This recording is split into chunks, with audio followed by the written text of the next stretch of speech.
Hello students, first I'd like to welcome you all in 9th standard. Okay, now I'll teach you maths 1, that is algebra. Okay, now the first lesson of algebra is sets. आपल्या पहिल्या बीजगणिताच्या प्रकरणाचं नाव आहे संच.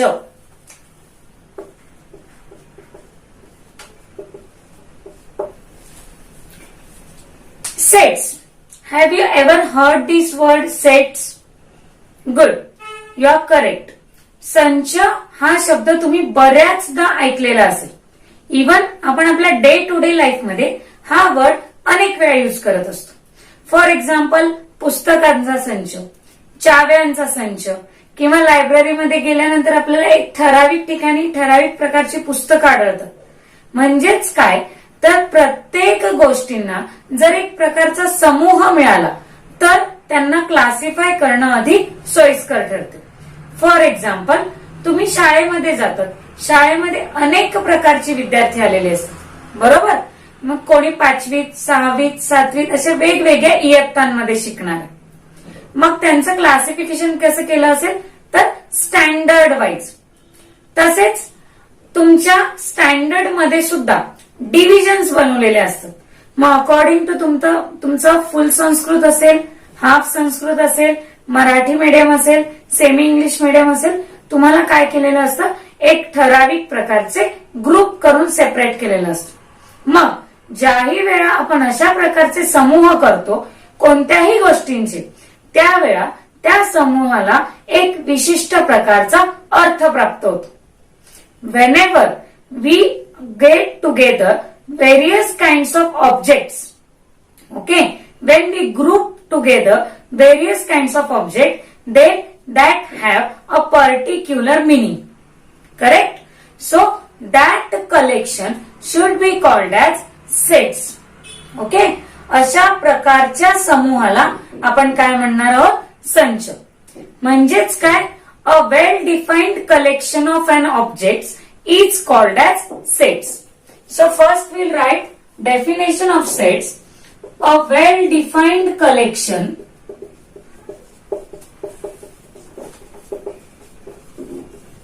of an objects is called as set. वस्तूंच्या विशिष्ट अर्थपूर्ण समूहाला संच म्हणतात. Okay, now this well defined collection means what? A set of text books of standard 9. It have a particular meaning. पण समजा मी म्हटलं पुस्तकांचा संच, तर त्याला एक विशिष्ट अर्थ राहणार नाही. जसं की मी म्हटलं पुस्तकांचा संच, तर कोणाच्या मनातील कविता संग्रह, कोणाच्या मनातील कादंबरी, म्हणजेच काय त्याला एक विशिष्ट अर्थ प्राप्त झालेला नाही. पण तेच मी जर म्हटलं इयत्ता 9वीच्या पाठ्यपुस्तकांचा संच, तर आपल्याला त्या ठिकाणी एक अर्थपूर्ण समूह दिसून येतो. तसेच वर्गातील हुशार विद्यार्थ्यांचा संच, students having more knowledge about maths. Okay, this kind of set cannot have a well defined. त्याला एक पर्टिक्युलर मीनिंग नसेल. मग आता वेल डिफाईन्ड म्हणजे काय?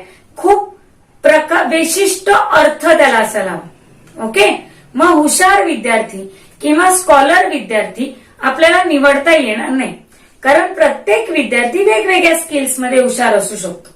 पण तेच जर मी म्हटलं की set of students who secure more than 90% marks in standard 8, आता याला एक पर्टिक्युलर मिनिंग तयार झालं तर आपण याला संच म्हणू शकतो. म्हणजेच काय तर त्या पर्टिक्युलर समूहाला एक विशिष्ट अर्थ पाहिजे. फॉर एक्झाम्पल तुमच्या शाळेतील शिक्षकांचा संच, याला आपण संच म्हणू शकतो. परंतु मी जर असं म्हटलं की तुमच्या आवडत्या शिक्षकांचा संच, तर आवडते म्हणजे कोणते? तर कोणाकोणाला शिक्षक शिकवण्यासाठी आवडत असतील, कोणाकोणाला शिक्षक जास्त प्रेमाने बोलतात त्या प्रकारे आवडत असतील. म्हणजेच काय the adjective cannot be said as to be sets. ज्या ठिकाणी विशेषण आले त्या ठिकाणी आपण संच म्हणू शकणार नाही. हुशार, मठ्ठ, सोपे, कठीण अशा प्रकारचे, उंच, ठेंगणे अशा प्रकारचे शब्द आपल्याला संचामध्ये नको. ओके, म्हणजेच काय, तर ज्या एक्झाम्पल्स आपण आता बघितले त्या प्रत्येक एक्झाम्पल मध्ये एक विशिष्ट अर्थ जर दडलेला असेल तर आणि तरच त्याला आपण संच म्हणणार आहोत. Okay, a set should have a particular meaning, a well defined collection of objects that is known as sets. Okay, so students, sets he concept खरं तर खूप मोठी आहे. म्हणजे ज्याच्यासाठी आपल्याकडे 50 उदाहरणं असणं तरी आवश्यक आहे, जेणेकरून तुमची कन्सेप्ट क्लिअर होईल. तर तुम्ही होमवर्क मध्ये एक 15 ते 20 एक्झाम्पल्स संच असलेली आणि संच नसलेली अशी प्रत्येकी लिहायची. ओके, आता आपण काही आणखी एक्झाम्पल्स घेऊ. For example, set of colours in rainbow, इंद्रधनुष्यातील रंगांचा संच. आता प्रत्येकाच्या मनात आलं असेल ता, ना, पी, ही, नि, पा, जा. विबग्योर, ज्याला आपण काय म्हणतो, VIBGYOR. Violet, Indigo, blue, green, yellow, orange, red. ताना, पिही, निपाजा. तांबडा, नारंगी, पिवळा, हिरवा, निळा, पारवा, जांभळा. या 7 रंगा व्यतिरिक्त यामध्ये कोणताही रंग आपण ऍड करू शकणार नाही. म्हणजेच काय, हा कलेक्शन एक वेल डिफाईन्ड आहे. आणखी एक एक्झाम्पल घेऊ. The set of days in a week, आठवड्यातील वारांचा संच. आता प्रत्येक विद्यार्थ्याच्या मनामध्ये एक पर्टिक्युलर सेट आलाय, रविवार ते शनिवार. आणखी एक्झाम्पल घेऊया. Set of months in Gregorian year, Gregorian वर्षातील महिन्यांचा संच. जानेवारी ते डिसेंबर, बरोबर. Next, the months of Indian solar year. Okay, भारतीय सौर वर्षातील महिन्यांचा संच. आता यामध्ये काय येणार आहे, चैत्र वैशाख पासून माघ फाल्गुन पर्यंतचे महिने. म्हणजेच काय की एक वेल डिफाईन्ड कलेक्शन ज्यावेळी आपल्याला मिळेल, एक अर्थपूर्ण समूह आपल्याला मिळेल, त्यावेळी तो काय असणार आहे, संच. ओके, मग अशाच प्रकारचा संच आपल्याला संख्यांच्या बाबत पण दिसून येतो. जसे की नैसर्गिक संख्या. नैसर्गिक संख्या म्हणजेच काय, natural numbers. They are starts from 1. नैसर्गिक संख्या कुठून सुरू होतात, 1 पासून. जर मी म्हटलं सेट ऑफ नॅचरल नंबर्स, नैसर्गिक संख्यांचा संच, तर मला काय दिसतं इकडे 1, 2, 3, 4 आणि प्रत्येकाच्या मनात हाच संच येणार. आता यावेळी हा संच कॅपिटल लेटर एन ने दाखवतात. Okay, suppose I say that set of whole numbers, पूर्ण संख्यांचा संच. आता पूर्ण संख्या जर म्हटल्या तर त्या सुरू होतात 0 पासून. सो मी इकडे लिहिणारी 0, 1, 2, 3, 4. या संचाला आपण दाखवतो कॅपिटल डब्ल्यू या अक्षराने. ओके, तसेच पूर्णांक संख्यांचा संच, इंटिजर्स. आता पूर्णांक संख्या म्हणजे काय, तर सर्व धन, सर्व ऋण आणि 0. All positive, all negative, including 0. That is known as integers. So this set is denoted by capital letter I. All negative, all positive, including 0. Okay, तर अशा प्रकारे आपण एक अर्थपूर्ण समूहाला संचामध्ये लिहू शकतो. ओके, तर अशाच प्रकारची संच आपण आणखी बघणार आहोत.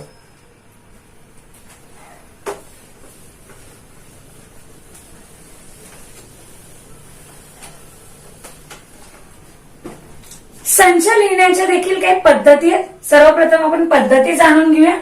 कोणताही संच लिहिण्यासाठी ए, बी, सी ते एक्स, वाय, झेड या कॅपिटल लेटर्सचाच वापर करावा लागतो. ओके, त्यानंतर संच लिहिताना उदाहरणार्थ मी एक असा संच लिहिते सेट ऑफ इवन नंबर्स, समसंख्यांचा संच.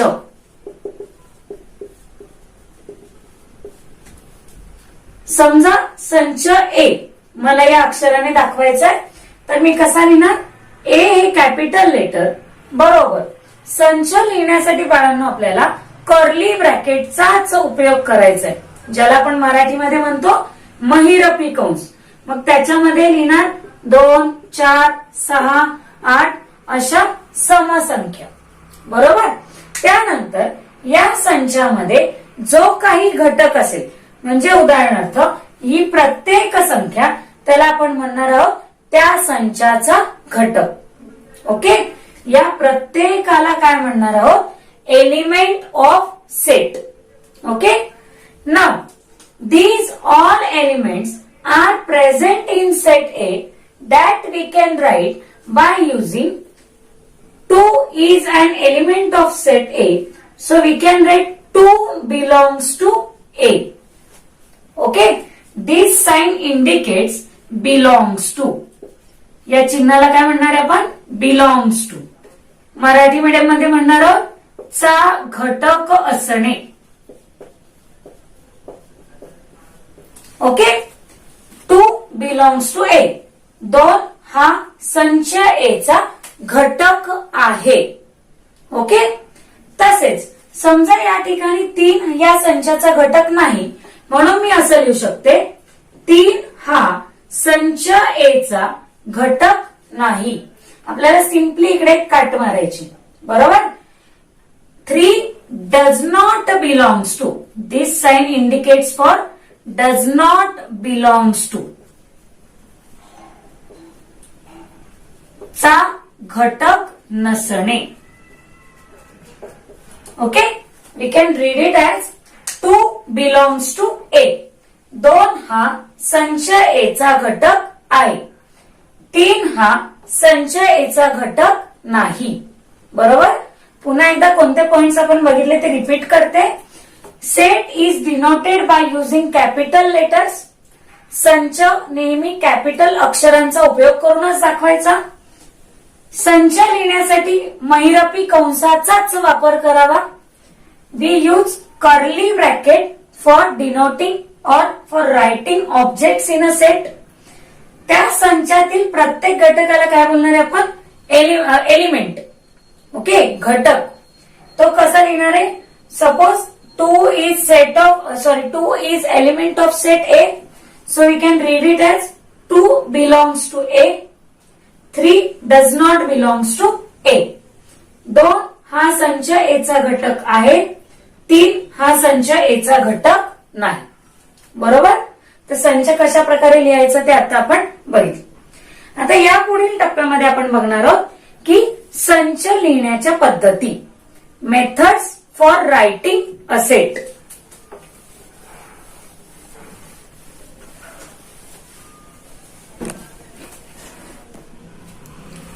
There are 2 methods for writing a set. संच लिहिण्यासाठी 2 पद्धती आहेत. फर्स्ट इज लिस्टिंग मेथड और रोस्टर फॉर्म. दोन्ही नाव आले तरी एकच पद्धत असते. रूल मेथड और सेट बिल्डर फॉर्म. पहिली आहे ती म्हणजे यादी पद्धती आणि दुसरी आहे गुणधर्म पद्धती. ओके, आता सर्वप्रथम संचाचा घटक आपण स्मॉल लेटर्सने दाखवणार आणि संच कॅपिटल लेटर्सने दाखवणार. ओके, मग आपण एक उदाहरण घेऊ. त्याच उदाहरणाला यादी पद्धतीने आणि त्याच उदाहरणाला गुणधर्म पद्धतीने लिहून बघूया. ओके, सो आपल्याकडे एक्झाम्पल आहे. Set of vowels in English alphabets. इंग्रजी वर्णमालेतील स्वरांचा संच. ओके, आता सर्वप्रथम सगळ्यांना माहिती आहे की which are the vowels of English alphabet. I know you are telling correct answer. That are A, E, I, O, U. Okay, so I'll write any capital letter for writing a set. I have taken here A. You can take any other letter. तुम्ही कोणतंही अक्षर या ठिकाणी घेऊ शकता. मी इकडे A हे अक्षर घेतले. Okay. So A contains A, E, I, O, U. मी काय लिहिले? त्या संचामध्ये घटक लिहिले जे आपण म्हटले ना इंग्रजी वर्णमालेतील स्वरांचा संच. ओके. तर AEIOU आर वॉवेल्स. याच संचाला मला गुणधर्म पद्धतीमध्ये लिहायचं असेल तर मी काय करणार? हाच सेट पुन्हा इथे लिहिणार जसे की A बरोबर. ओके. थोडं मी या बाजूने लिहिते, मला जागा लागणार आहे. A बरोबर. प्रश्न तुम्हाला परीक्षेत कसा येतो बघा. यादी पद्धतीमध्ये संच दिलेला असेल, गुणधर्म पद्धतीने लिहायचा असेल, किंवा तुम्हाला गुणधर्म पद्धतीत संच लिहून दिला असेल, त्या संचाला यादी पद्धतीने लिहायचं असेल. ओके. सेमी इंग्लिश मीडियम आणि इंग्लिश मीडियम वाल्या स्टुडंट्सला कोणताही फॉर्म आला, फॉर एक्झाम्पल लिस्टिंग मेथड किंवा रोस्टर फॉर्म, दोघांसाठी एकच प्रकार आहे. रूल मेथड आणि सेट बिल्डर फॉर्म दोन्हीचाही अर्थ एकच होतो. ओके. आता या ठिकाणी प्रत्येक घटक मला स्मॉल लेटरने दाखवायचा आहे. स्मॉल लेटर म्हणजे याचा अर्थ असा होत नाही की आतमध्ये लिहिणारे स्मॉल लेटर. आता स्मॉल लेटर म्हणजे समजा अमुक अमुक या संचाचा घटक आहे अशा प्रकारे. समजा यातील घटक मी एक्स अक्षराने दाखवते, तर मी काय लिहिणार? X such that x. Okay. याला काय म्हणणार? एक्स हा संच एचा असा घटक आहे की एक्स हे इंग्रजी वर्णमालेतील स्वर आहे. ओके. कसं वाचलं मी बघा पुन्हा एकदा. एक्स हा संच एचा असा घटक आहे की एक्स हे इंग्रजी वर्णमालेतील स्वर आहे. आता मी इंग्लिश मध्ये लिहून दाखवते बघा. A is equals to x such that x is a vowel. इकडे आपण एकवचनी, ओके, एकवचनी शब्द वापरणार आहोत. वोवेल्स इन इंग्लिश असं नाही म्हणणार आहे. X is a vowel in English alphabets. आलं लक्षात? म्हणजे काय? याच संचाला मी दोन्हीही पद्धतीने लिहून दाखवले. मग तुम्हाला असं लिहून दिलं असेल तर तुम्हाला या पद्धतीने लिहिता येईल, या पद्धतीने दिलं असेल तर या पद्धतीने देखील लिहिता येईल. आपण आणखी काही एक्झाम्पल्स घेऊ जेणेकरून आपल्याला जेवढे जास्त एक्झाम्पल्स असतील तेवढ्या लवकर तुमची कन्सेप्ट क्लिअर होणार. आपण आणखी एक्झाम्पल घेऊ.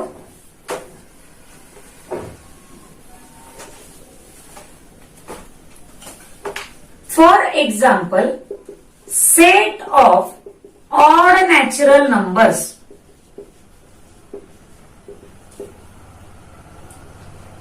विषम नैसर्गिक संख्यांचा संच.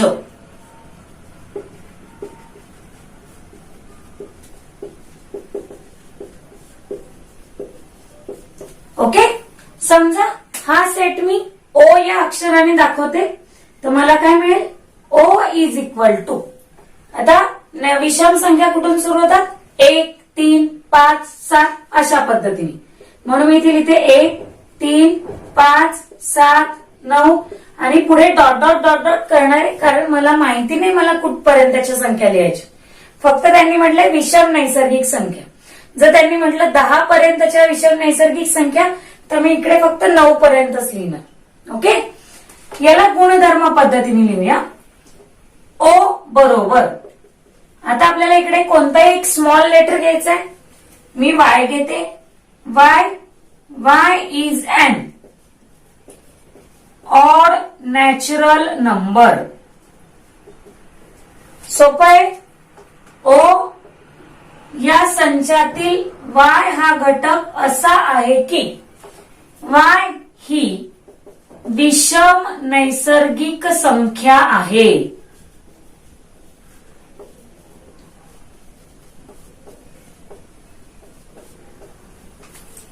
सोपं आहे. या पद्धतीने आपण गुणधर्म पद्धतीत सुद्धा सेट लिहू शकतो. तसेच आपण आणखी एक्झाम्पल घेऊया.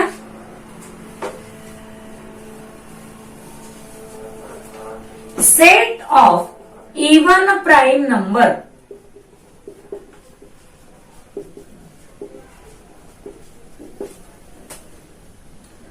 सममूळ संख्यांचा संच. स्टुडंट्स, तुम्हाला आता माहिती मूळ संख्या म्हणजे काय, संयुक्त संख्या म्हणजे काय, prime numbers and composite numbers. First I will explain you about prime numbers. Now prime numbers means what, the numbers having their divisor only single. Okay, म्हणजे त्यांना डिवायझर्स नसतात, त्यांना फक्त त्याच संख्येने भाग जातो. The numbers which are divisible by the number itself only, they are called as prime numbers. And what are composite numbers? The numbers having divisors more than 2, जे 2 नंबर नाही, 2 पेक्षा जास्त डिवायझर्स, विभाजक ज्यांना असतात त्याला आपण म्हणतो संयुक्त संख्या. ओके, आता set of even prime numbers. एकच संख्या अशी आहे की जी सम पण आहे आणि मूळ पण आहे, ती म्हणजे बरोबर 2.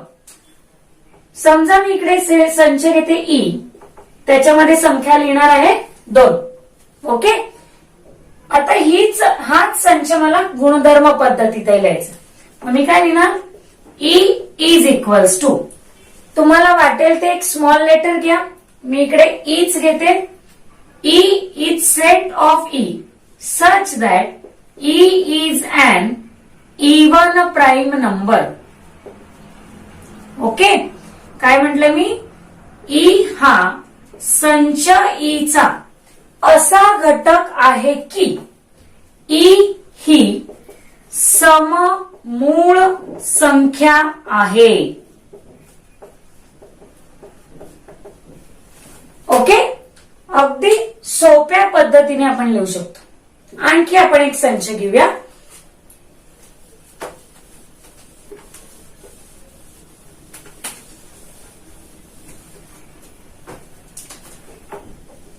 Set of capital of India, भारताच्या राजधानीचा संच.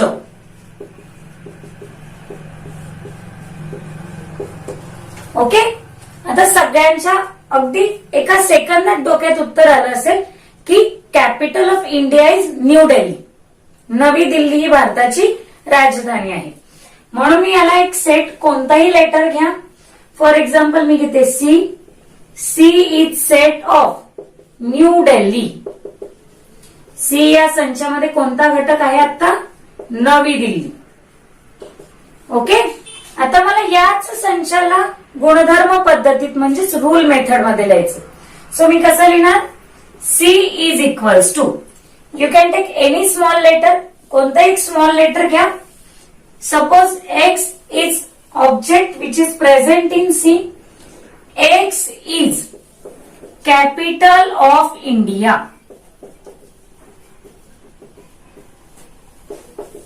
X हा संच C चा असा घटक आहे की X ही भारताची राजधानी आहे.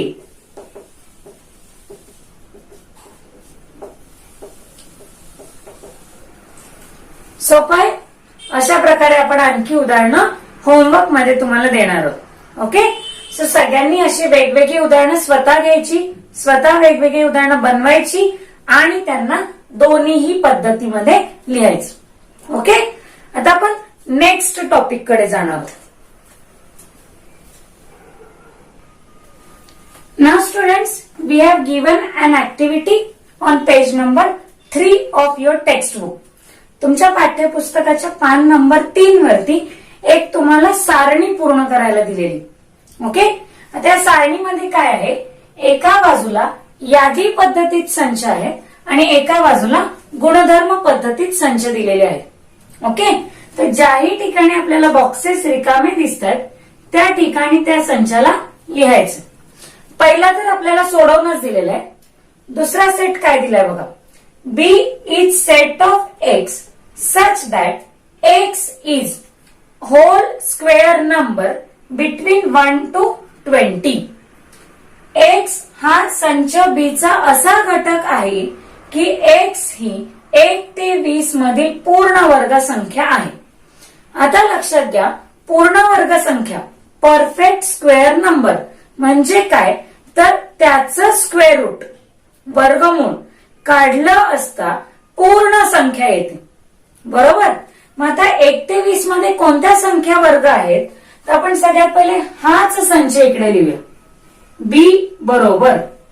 आता एकाचा वर्ग 1, square of 1 is 1, square of 2 is 4, square of 3 is 9, square of 4 is 16, square of 5 is 25. 25 20 पेक्षा मोठी आहे, सो आपल्याला 25 या संचामध्ये घेता येणार नाही. मग कोणत्या संख्या घेणार, एकाचा वर्ग 1, दोनाचा वर्ग 4, 3चा वर्ग 9, 4चा वर्ग 16. Okay. So set B contains 1, 4, 9, 16. Is it clear? Next, C is set of AEIOU. C या संचामध्ये कोणते घटक दिलेत, AEIOU. हे उदाहरण आताच आपण पाहिलं होतं. याला कसं लिहिणार, C is equals to c such that c is a vowel in English alphabet. Okay. C हा संच सी चा असा घटक आहे की सी हे इंग्रजी वर्णमालेतील स्वर आहे. ओके. पुढचं एक उदाहरण दिलंय बघा, D is set of Y such that Y is a colour in rainbow. D हा संच वाय हा संच डी चा असा घटक आहे की वाय हा इंद्रधनुष्यातील रंग आहे. आता इंद्रधनुष्यातील रंग सगळ्यांनाच माहिती. आता ज्याही वेळा आपण संच लिहितो, संचातील घटकांचा क्रम हा उलटपालट झाला तरीही चालतो, परंतु प्रत्येक संचातील प्रत्येक घटक केवळ एकदाच लिहिला गेला पाहिजे. म्हणजे एखाद्या संचामध्ये ए हे अक्षर डबल येत असेल तर ते आपण डबल लिहिता कामा नये. या संचाला आपण आता यादी पद्धतीमध्ये लिहूया. इंद्रधनुष्यातील रंग हे पण आपण एक 5-10 मिनिटापूर्वीच डिस्कस केलं होतं. कोणकोणते रंग असतात, तर तांबडा, नारंगी, पिवळा, हिरवा, निळा, पारवा आणि जांभळा. इंग्लिश मध्ये आपण कोणकोणते लिहितो, विबग्योर असं लक्षात ठेवतो ना. तर लिहिणार आपण violet, Indigo, blue, green, yellow, orange, red. एक लक्षात घ्यायचं मुलांना की ज्याही वेळा तुम्ही इकडे स्पेलिंग्स लिहिताय ते अॅक्युरेट पाहिजे. एकाही घटकाचं स्पेलिंग जर चुकीचं असेल तर संपूर्ण संच चुकीचा ठरला जातो. ओके. त्याच्यामुळे यांचा क्रम भलेही बदलो, पण स्पेलिंग्स आणि शुद्ध लेखन, मराठी मीडियम जरी असलं तरी शुद्ध लेखन याच्याकडे लक्ष दिलं पाहिजे. ओके. तर हे पहिले 4 संच दिलेत. आणखी 2 संच तेही आपण बघूया. आता या पुढील 2 संच कसे दिलेत बघा. P is set of x such that x is an integer where x is greater than -3 and less than 3. x या असा घटक आहे संच P चा की जिथे x ही पूर्णांक संख्या आहे आणि x -3 पेक्षा मोठी परंतु 3 पेक्षा लहान आहे. आता एक लक्षात घ्या, त्यांनी म्हटलंय -3 पेक्षा मोठी. मग -3 पेक्षा मोठी अशी संख्या आहे -2, -1, 0, 1 आणि 2. जर समजा या ठिकाणी असे चिन्ह असते तर आपण -3 ला देखील या संचात लिहिले असते. तसेच इकडे पण असे चिन्ह असते तर 3 ला देखील या संचामध्ये लिहिले असते. ओके, त्याच्यामुळे इकडे चिन्ह नसल्यामुळे -3 आणि 3 या दोन्हीही संख्या आपण सेटमध्ये लिहिलेल्या नाही. ओके, पुढचा संच आहे बघा, m बरोबर 1, 8, 27, 64, 125 आणि पुढे. Set m contains 1, 8, 27, 64, 125 and so on. Okay, आता सगळ्यात पहिले at a glance we can say that these numbers are cubes of numbers. कोणते नंबरचा क्यूब आहे पण तो धन पूर्णांक संख्यांचा, पॉझिटिव्ह होल नंबर्सचा. तर या संख्या काय आहेत? धन पूर्णांक संख्यांचे घन. They are cubes of positive whole numbers. Okay, so we can write here m is set of m such that m is cube of positive whole number. काय म्हटलंय की m हा संच m चा असा घटक आहे की m हा धन पूर्णांक संख्येचा